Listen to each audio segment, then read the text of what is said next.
Haqiqiy okroshkani muzli idishda tayyorlashni o'rgataman. Retsept bo'lsa eng mazalisi. Idishga suv solib, orasiga og'irroq, kichkinaroq idish qo'yib qo'yamiz. Ko'kat sepib, bir kecha morozilkaga yuboramiz. Endi go'shtni qaynatib, kartoshkani ham mayda to'g'rab pishirib olamiz. Shunda dona-dona bo'lib pishadi. Muzli idishga go'sht, tuxum oqi, bodring, kartoshka va ko'kat solib, rediska bilan bezatamiz. Kefir, mayonez, tuxum sarig'i, go'sht qaynagan bulyondan quyib, to'g'rab olgan mahsulotlar bilan aralashtiramiz. Bunaqa podacha bilan любой odamni hayron qoldira olasizlar. Mazasi videodan ma'lum.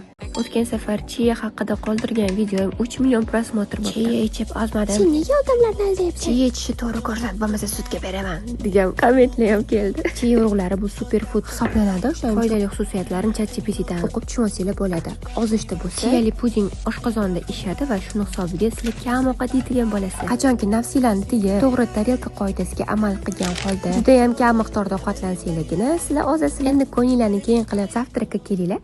Bir donasi 100 ming so'mdan kam bo'lmagan yumcha pirojnisini shu summaga uyda bir tog'ora qilishni o'rgataman. Ayniqsa yozda zo'r ketadi-da. Suyuq mahsulotlarga quruq mahsulotlarni qo'shib, eritilgan sariyog' quyamiz. Bir cho'michdan qizimagan tovaga quyib, ortiqchasini to'kib tashlab, past ulovda pishirib olamiz. Bir tarafni pishirib olsa yetadi. Tezgina universal tvorojniy krem tayyorlab olamiz. Xamir chetlarini tekislab olib, orasiga krem, o'zingiz yoqtirgan mevalardan solib, yostiqcha shaklda o'rab olamiz. Isabella klubnikasi bilan vobshe zo'r ketadi. Bir marta bo'lsa ham qilib ko'ringlar.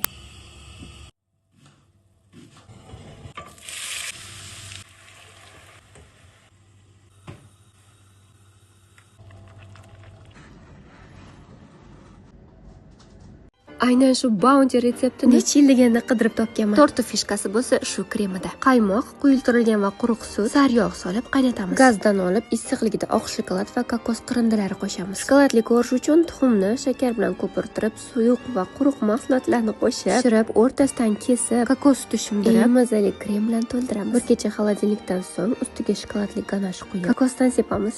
Yaponiyaliklar shu ichimlikni ichib, ozg'in va yoshgina bo'lib yurishadi. Ular har kuni matcha choyidan iste'mol qilishadi. Birinchi bambuk lechasini tayyorlab olamiz. Matcha choyidan 2 choy qoshiq to'ldirib solib, iliq suv bilan ko'pirtirib olamiz. Kupiklari idealni chiqdi. Endi stakanga mangali sarbat, muz va yana ham foydali bo'lish uchun kokos sutidan quyamiz. Eritilgan matcha qo'shsak bo'ldi.